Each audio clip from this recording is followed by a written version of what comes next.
Good morning. So today we're on the Merc, obviously doing the rear suspension still, and now we're getting ready to do the rear Panhard bar setup. And there's a couple things you need to do when you do this Panhard bar, is that you want the vehicle at ride height. That's where you're going to be driving it at every day. That's not where you're going to be parking it and letting the air out or lifting it all the way up. You want it to be at the height you're going to drive the car at every day. That way everything stays centered, because the Panhard bar actually keeps the rear suspension from going side to side. So right now, literally have, see, the rear suspension is all set up at ride height right now. Have everything right where I want it, dead center. And so I'm setting up their Panhard kit that they have here. It comes with this kit. A couple things about this is that I don't think this kit is generally for this car particular. It's just a general universal kit. The only thing that I think is actually for this car is the front piece that goes on the cross member where the trailing arms mount, because a lot of this stuff doesn't really fit exactly where it should. You have to do a little modifying, which is no big deal. But just so you know that going into it, if you buy something like this, and just know that there's going to be a little modification going on to some of the stuff just to get it right. So basically it just comes with, you set up your Heim joints here. You can see that. So I set mine up in the middle usually. That way I have adjustment in and out right there, the threads. I like to set mine up there so I can always adjust the rear if need be. You don't want to have them buried or all the way out. It just leaves you no room for adjustment. So this is their mount that welds to the axle right here. And the one problem I ran into with it is that when I stuck it up on there, you can see that I had to notch this to go around the 4-link bracket, and I had to trim part of this off because it hung down too far. And that's what I mean by it probably fits without doing that on one of the other vehicles that they sell this kit for, but on this particular one where the bars go, they're too close together, so I had to notch this to fit around it so that way it sat right, which is no big deal. I mean, it only took 10 minutes. It's not that big a deal. You just got to make sure that you think things through when you do it, so that way they fit the best as possible, so that way everything stays nice and square. So I got that trimmed up right there, figured out. And what I've got done under here, under the rear end, is everything is set where it needs to go. And I'll show you. So this is right here.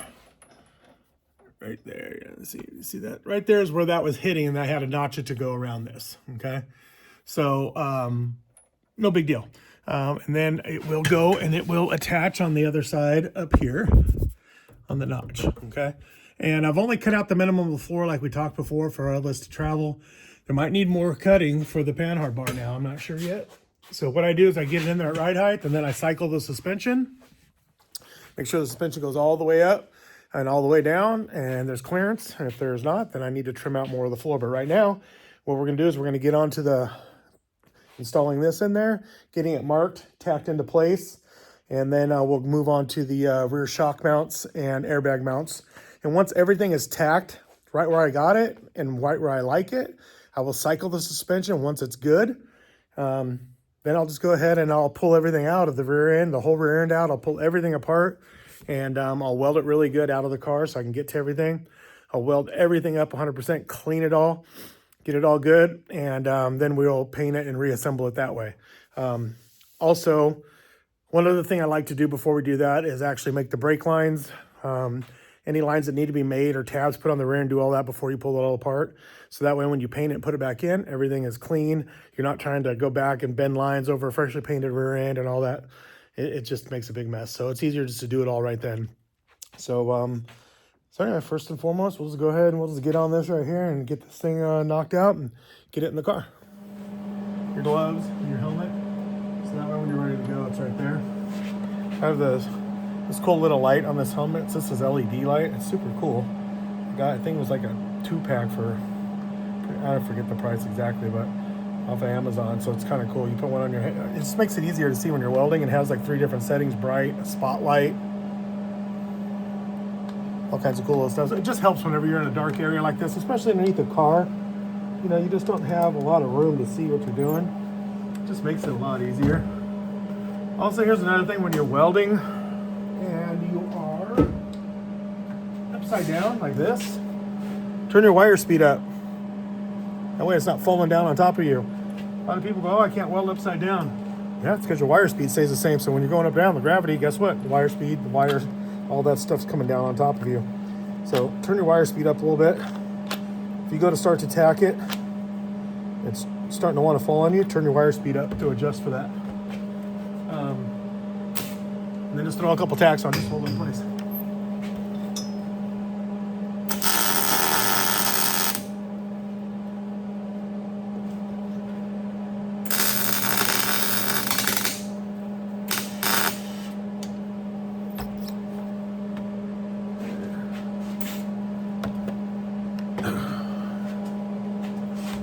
This side.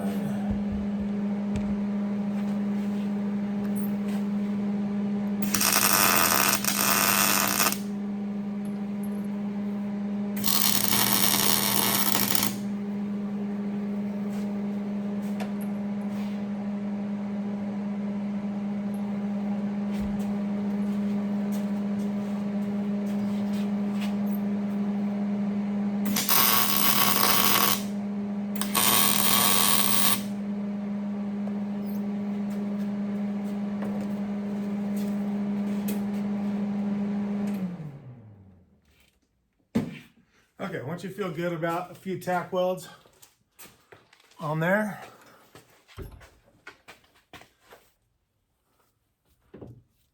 feel pretty good about that. And you can move on to the next one, but that'll kind of give you an idea. So that's all tacked, just a couple tack welds on the corners just to hold it in place. Same thing with this guy over here, some tack welds. You don't need to do more than that for right now. Just make sure they're good tack welds so they don't snap off whenever you're cycling the suspension. But right now, we're just gonna go and check the measurements here on the rear. You can see, sorry I'm moving you all around here. I'm sure I'll figure out. Maybe someday I'll have one of those fancy people that holds a camera for me. So my measurement was 5 and 7/8 from the drum to the inside edge there. And that was the measurement I went from the inside. I measured the suspension from the backing plate to the frame. And then I took a measurement from there, and that's what that was. And it's the same on both sides. Because I know once I'm at this measurement, the other side was exactly the same also whenever I centered the rear end. So now I know my rear end is centered.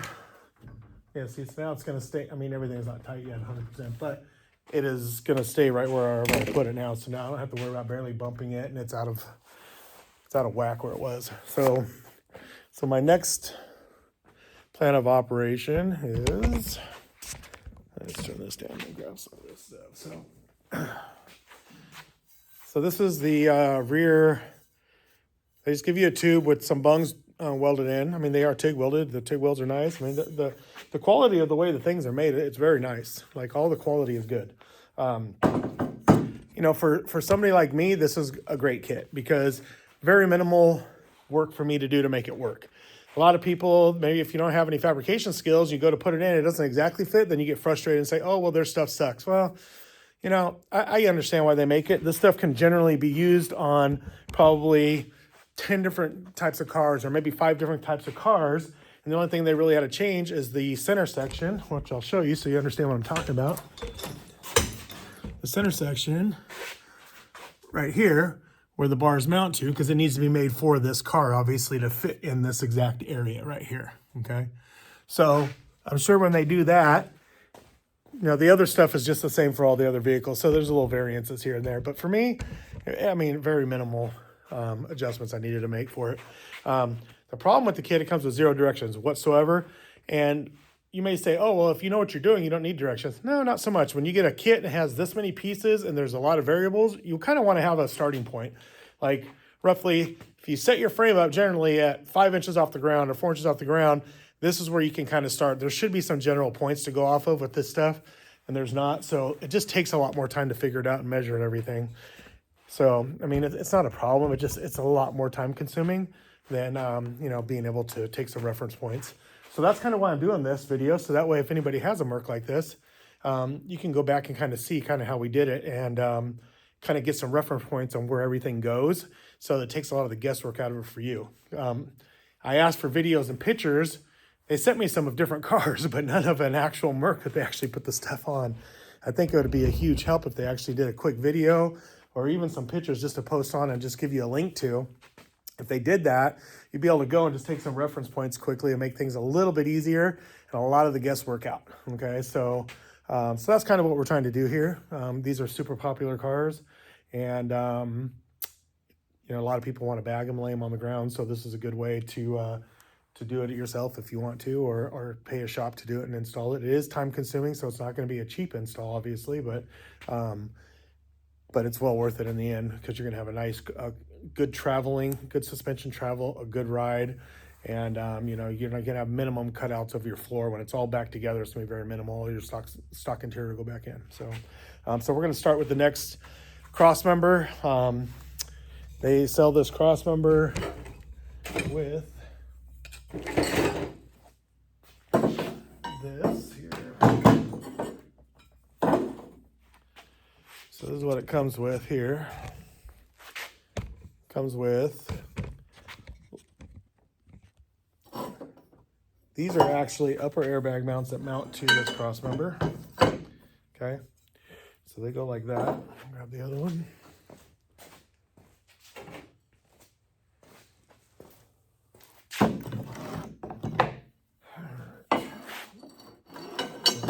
Here. For now, we'll just stick them out there. So that's where their airbag mounts go, attached to this. Airbags, the sleeve bags they come with, mount to that, and the bottom mounts to the mount that's already on the rear suspension. And then these actually go to the lower bar, which is right there. So however these fit, whichever way you need to make them go for your vehicle, you flip them around. There's 3 different locations for the shocks, which I like that. And they will go wherever you choose to fit them on your vehicle. The top holes are already done, obviously with the sleeves like I showed you. Okay, so you just basically, it's setting it up at the height you want. And then as we go through this, I'll show you how to do all that. And it does come with shocks, just a basic, you know, gas shock, which is all you really need. If you want to go super high end, you can, but at the end of the day, this is all you really need. So we'll go through this installation part, getting all this tacked in. And once this is all tacked in, then we'll actually be able to cycle the suspension and make sure that everything is clears and works properly before we pull it all apart to weld it. All right. So this is what the next step will be. Okay, so we're underneath the car. Hopefully you can see this good. It's kind of hard to see all the stuff going on here. This, you can get it at Harbor Freight. You can get lots of different ones. Angle finders. You can get them Amazon. You can get it anywhere.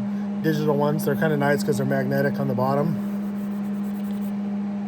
You stick into wherever you're going so that way you can get your degrees right. It's very, very accurate. It's going all the way from, you know, 1 degree all the way to, you know, 0.01, which is, you know, I mean, way beyond perfect. So anyway, get one of these guys. It helps you keep all your things straight and level, especially when you're underneath looking upside down. It's hard to see stuff. So so what we got here is, this is the bracket that we had a notch, and now you can see where I had to notch it around to fit there.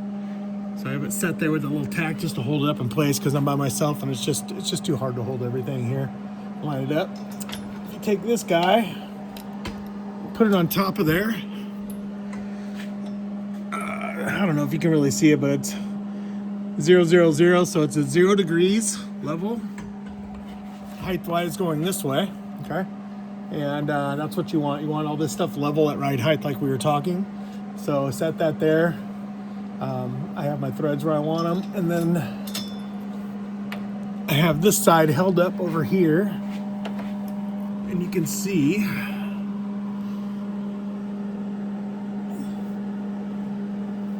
right there. So it goes right to the notch right there. And you can see it's close to the floor. But there is room there for the nut and everything. So that worked out good. It actually butted right up to the edge of the notch there. So I'll be able to make a nice weld all along that right there. Part of what you need to think about too when you're doing stuff like this is how are you going to get the welding gun in there to make sure you can weld everything. you don't want to get everything in there and then you can't get in there to weld it. So you want to try to make sure that you leave yourself room, or you have some sort of plan to be able to get to weld all this stuff, okay? So, so what I did is I set this in there too, okay? So now that's at 0.10, which is less than a degree. So that's perfectly fine right there for that's level. And that's how you want everything level, right? Okay, so we're going to cover the Panhard bar location here and the setup of that. You can see up here, there's the Panhard bar where it's mounted. This Panhard bar needs to be mounted level, okay? Whenever the car is at ride height, truck at ride height. Make sure that the rear end is centered and the Panhard bar is level, okay? If you don't do that, it's going to have a lot of pull from side to side when the suspension travels, and you don't want that. You want it to be level, so that way when it travels up and down, it pulls from side to side the least amount possible. So make sure that you set it up at ride height whenever you attach this Panhard bar, and make sure your rear end is dead center. I already just traveled the rear suspension just to make sure how much room I had for the floor, and I had to cut more. It's a little bit more, not a lot, but a little bit. The other thing is that I welded these tubes back in. I do this a couple times. This just helps keep everything straight and center whenever you're messing with everything. So now I've literally collapsed the suspension all the way, deciding how low I want this car to sit. Now that's a big difference. A lot of people mess up on the setup doing this. Whatever height you want the car off the ground is where you need to collapse the suspension and decide the distance between the airbag mounts fully compressed. Each airbag is different. So decide where your airbag is, where the compressed height is, and when this is all the way down, that's where you want that to be. I always give an extra ½ inch. I don't ever have it to where the airbag is completely smashed down. It's always a ½ inch. That way you have a little bit of extra room. So with that being said, everybody's car is different. This car, the frame's gonna sit to the ground. So I measured it out to make sure that whenever this is all the way down, I got my distances between here and the bottom of the top airbag mount and just made a measurement. It was 5.5 inches. It can be different depending on where you want to set your car up. But on this one, that's how we're doing it. That also tells you how long your shock mount needs to be, depending on your shock length. These are pre-done shocks that come with the kit. So I had to make sure that the lengths are going to be right also, because when it's collapsed, you don't want the shock to be collapsed before the suspension hits the ground, because then you're riding on, it's like riding on a solid bar and you'll smash, it'll literally rip the bar off the car. It don't matter how good you weld it, it'll tear the tube off. So you need to make sure that it's not collapsed all the way and riding on the shock itself either when the shock is collapsed. So leave a ½ inch between the shock also if you can, and in the airbag when the suspension is completely on the maxed out. Some people put bump stops in for that or whatever you want to do, but leave a ½ inch of clearance in the shock and the airbag. The other thing people mess up with a lot, big time, is that they collapse the suspension all the way, and that's where they set the airbag up and the shock. That's major wrong. Don't do that. That's not the way you're supposed to say that, but that's why I'm saying it. It's wrong. Don't do it. You need to let the car down. Like I said, figure out the height of the measurements, mark it, put the car back to ride height, and tack the rear end in or hold the rear end. If this was a truck, I'm gonna have to do all this. It would be open, but since it's a car, it's a lot more of a pain. Put the rear end back in at ride height. Once everything is at ride height, that's where you want your shock set up. That's where you want your airbag set up, in the middle of the suspension travel, okay? And the reason why you want it in the middle of suspension travel is that when everything moves, it will actually go like this. The rear end, as it goes down, is going to get shorter because the bar will go up. So as that happens, it will want to pull the airbags apart like this way, okay? So that's why if you do it all the way down and you lift it all the way up, they're going to go like this, and then they'll twist. They'll be maxed out tweaking, and then you'll wear your airbags out much sooner or right away. You don't want that. So you want it in the middle of the travel, so that way when it goes down and up, it's right in the middle of that sweet spot, so it has a little bit of room. Especially with these bags, these are sleeve bags. They don't have as much give as like a double bellow bag where it has a little bit of movement in there. These are sleeve bags, so you need to make sure that they are sitting straight at ride height, because that's where you're going to be driving this. You know, when you park it and set it down, that's fine, but you don't want to be having too much of this angle this way. It will start to tear the things apart, okay, and destroy them. Same with the shocks. You want your angles right at ride height. When they go down, they can change there, okay? But you don't want to be setting it up all the way down and they're twisted or whatever the case may be, and then the rear end's moving like this and all your angles are off and you're binding up your bushings and your shocks. You want everything to be at right height, like you drive it, whatever height that you decide that to be. This car, 4.5 inches off the ground, I guess is what we're deciding, right around that. So that's where everything's being set up at. So just make sure that you set everything up there. That way, whenever it collapses and extends, that you're not binding up everything, all right? And so that's pretty much where we are right now. I got these all tacked in, Panhard bars tacked in. It's level. I figured out my height of where this bar needs to be. So now I'm gonna put the car down so I can get in and access all this stuff. And I'm gonna put the airbag. What I did is this is another little trick you can do, it makes it a lot easier. I figured out the collapsed height. So this bag is supposedly 4.25 inch collapsed all the way. So I don't want to collapse it all the way. Obviously I want to have a little bit of room.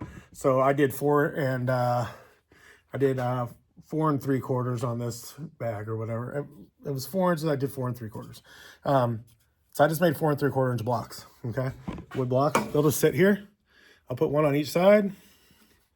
And whenever I set up my suspension, when it's down there, my mounts, I'll just set them here because I'll know that that's where my collapse part is. So I already did that. So whenever I go to set all this stuff up, I know that this was where my collapse height was. And then I'll be able to put the airbag in there straight now and make sure that everything is straight and fine and dandy. So again, I used those blocks when it was down all the way to make sure where the height was to do all those measurements. Now it's going to go up. Not stock, but ride height, and that's where it is right now. So when we let this down, we can set up everything right there. And then once we cut those loose and all that stuff is stacked together, all the suspension will be totally free to travel up and down and everything, okay? And then once I know that it works right and everything like that, it can be all blown apart to do all the final welding. So that's what we're gonna do next. So let me get to it. All right, so we're getting ready to get onto the shock mounts here, the lower shock mounts, and install them, kind of show you how I like to do it. There's lots of different ways to do it that are right. I have a certain way I do it whenever there's an option to do it this way.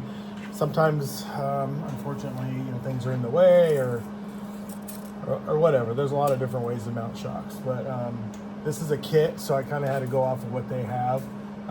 So the upper mounts are already like in the tube, like we showed you guys earlier. You can see that up there. They're already in the tube. And then the lower shock mounts are these little brackets that they send you right here. It has 3 different holes on it. I'll show you whenever I take it off. 3 different holes for location of the shock. I had to use the furthest out hole to get it to the length that I wanted to get everything to work correctly. What I don't like is that I'm not a big fan of just running a bolt through a bracket and then it's all just riding on the bolt. So when I'm all done, I'm actually going to weld a sleeve on the back side of this. So that way when the bolt is in there, so otherwise the shock will just want to twist in the bushing all the time like this, because it's only held on by the bolt going through a however thick, 1/4 inch thick piece of metal you have here. So I'll weld a sleeve actually on the back so the bolt runs through the sleeve, so that will hold it from twisting. And then I also, I'll show you these guys. Anytime I have a shock mounted on a flat surface like this, it's another thing that I don't like. I'll show you why.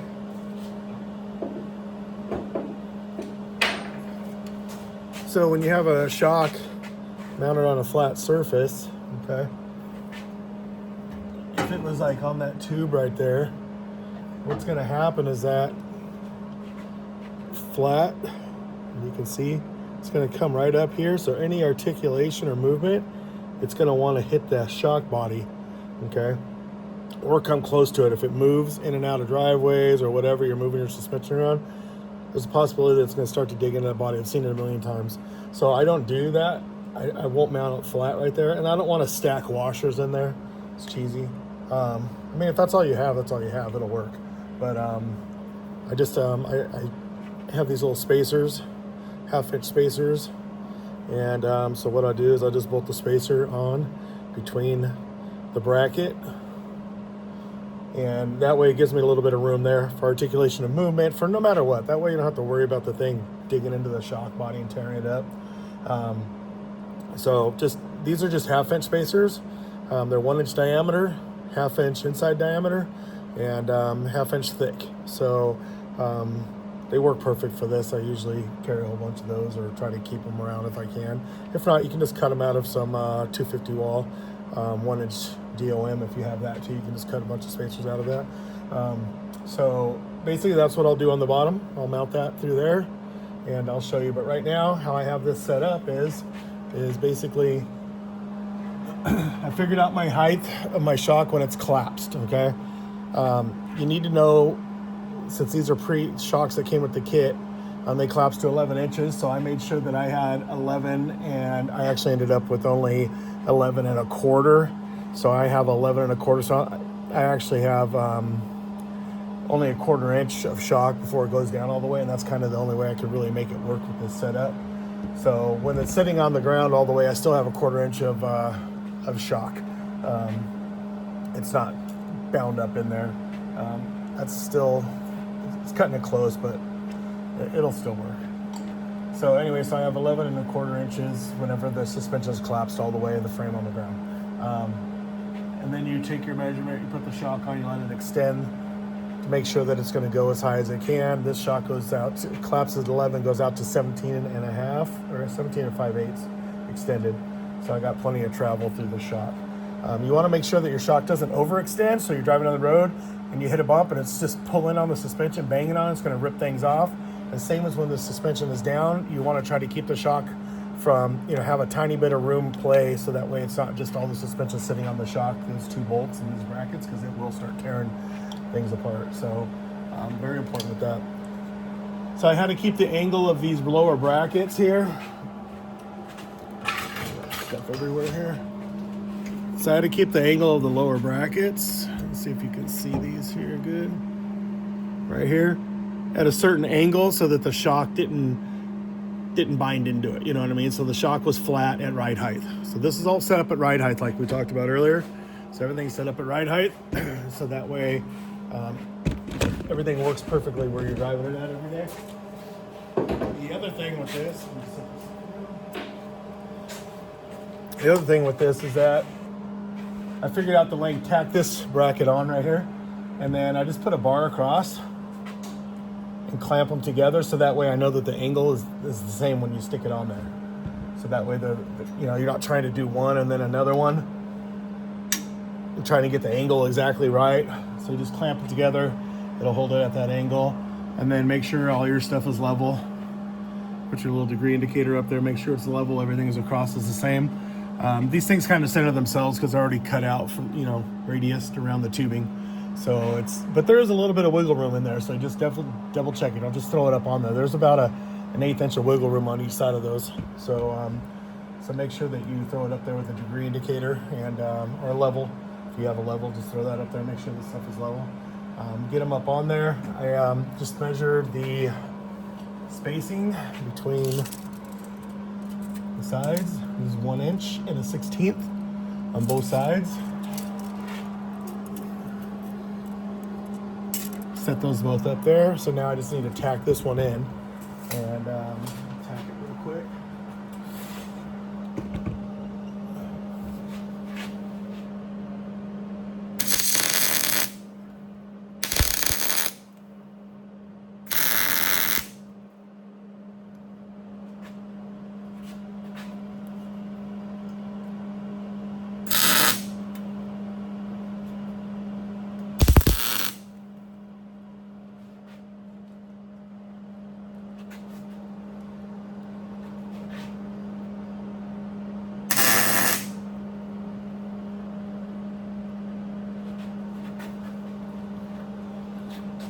All right, so that's tacked in there. Just go ahead and take these off real quick. I'm going to show you.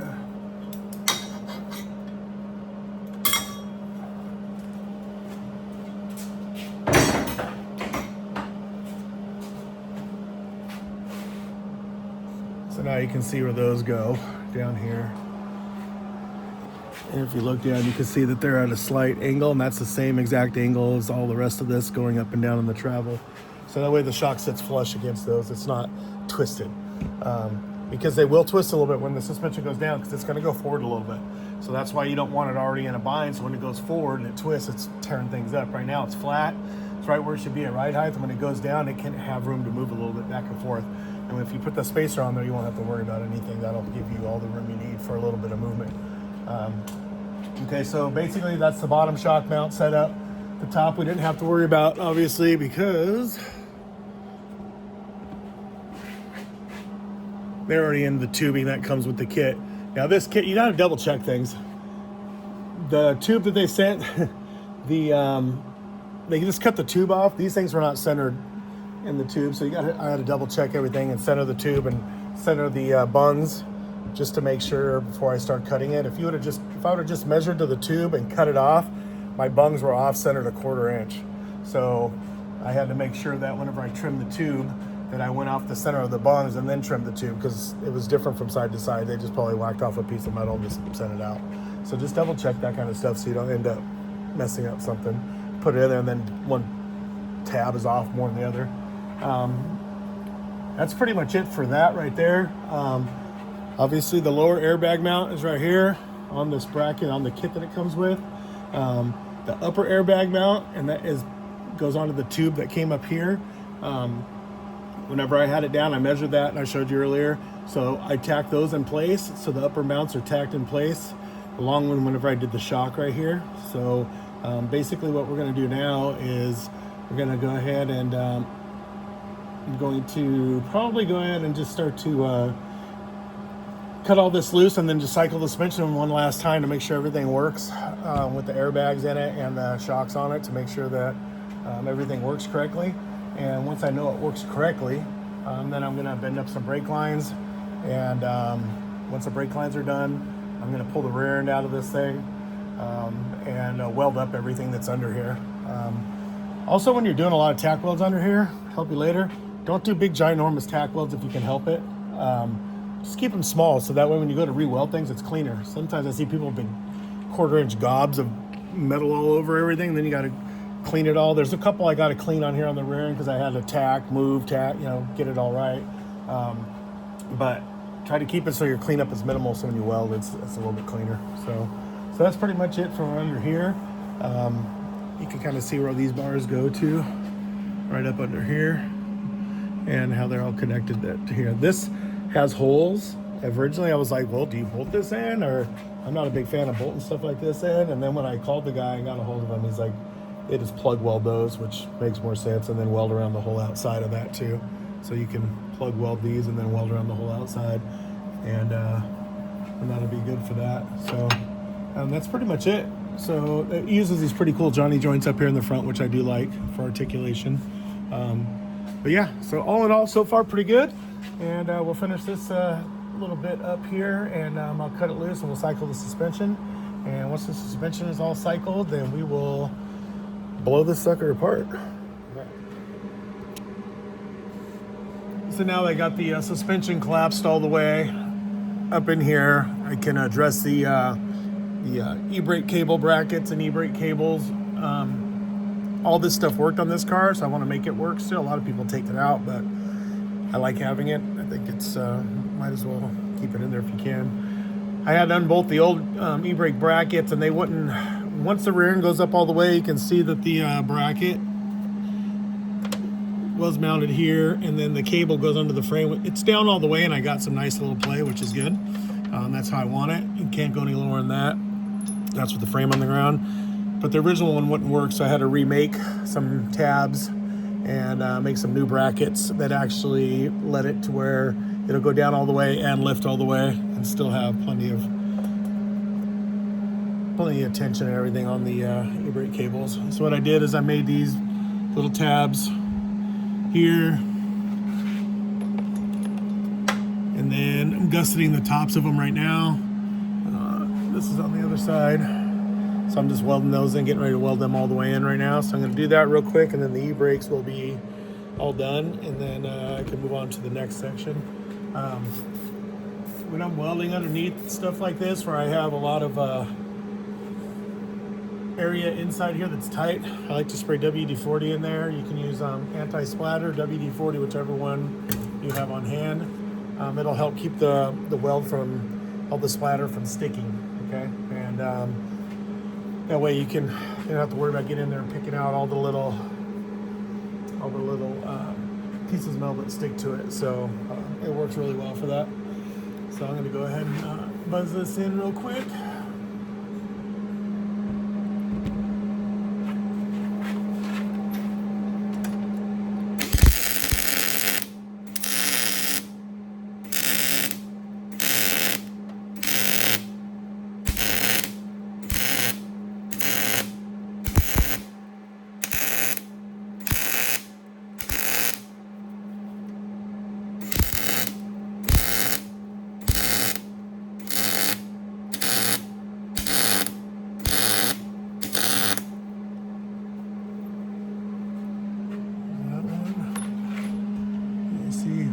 If you do it weld it that way, doing a stitch weld like that, you can control it when you have a small area.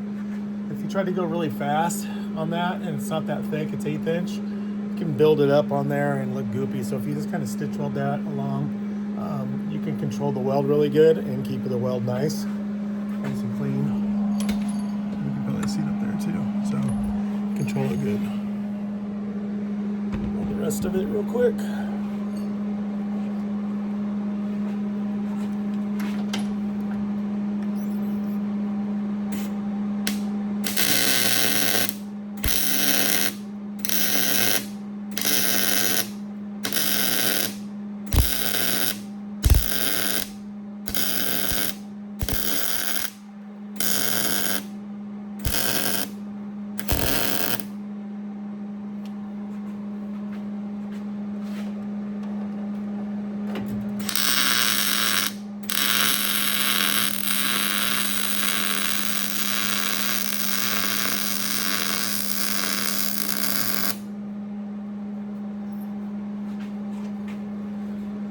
Get that all burned in. Driver's side, hop over to the passenger side real quick. Same thing.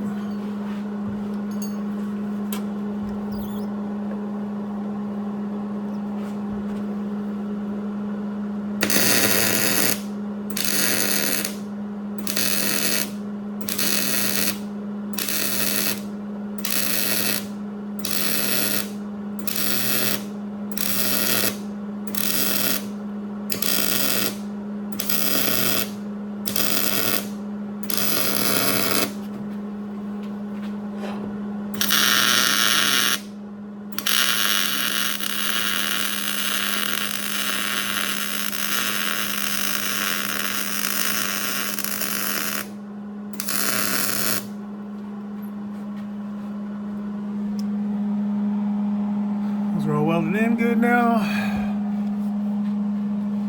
Should be solid. Got good tension everywhere, so that makes me feel better now that that's all done under there. I have everything set up in there, cycled the suspension to make sure everything works properly, all the way up, all the way down, so that all works good. So I pulled all that apart. Now I'm going to start to pull the car down off the lift lower, just to take some finer. I'll make a couple of templates for inside. Let me show you real quick. So what I'll do is I'll come inside and I'll make some templates so you can see where everything's at. So that way I know how high the drive shaft is inside the car before I pull all the suspension out of this thing. So I'll pull the drive shaft, the suspension, everything out of it so I can weld everything really good. And when I do that, I'll make a couple templates up here, everywhere there. I'll do a couple just to stick over it, so that way when it's all out, I can actually start to build the floor section while it's all out, and do all that at the same time. I like to build all the floor section with the suspension out also up in the front, especially up with the drive shaft tunnel and all that is. That way I can get underneath and grind everything, make it all smooth, and seam seal and undercoat it properly, and then paint all this stuff, put it all back together. That way it's all nice and done right there. So So that'll be the next order of business on this thing right here. As you can see, it's a lot of work, but if you take your time, you don't have to rush these things. I mean, you want it to last. You know, you don't want it to be in like 5 years it doesn't work, things are breaking. You want it to last. So spend your time making it right. I mean, even as far as welding everything underneath here, I mean, you want it to all look nice. Even when you're, I don't know, everybody's different level of welder, but spend the time, clean the frame off good. That way when you weld everything, it looks nice. So even though you're gonna paint over and stuff, it's even though it's under the car, it still should look just as good as the stuff on the top.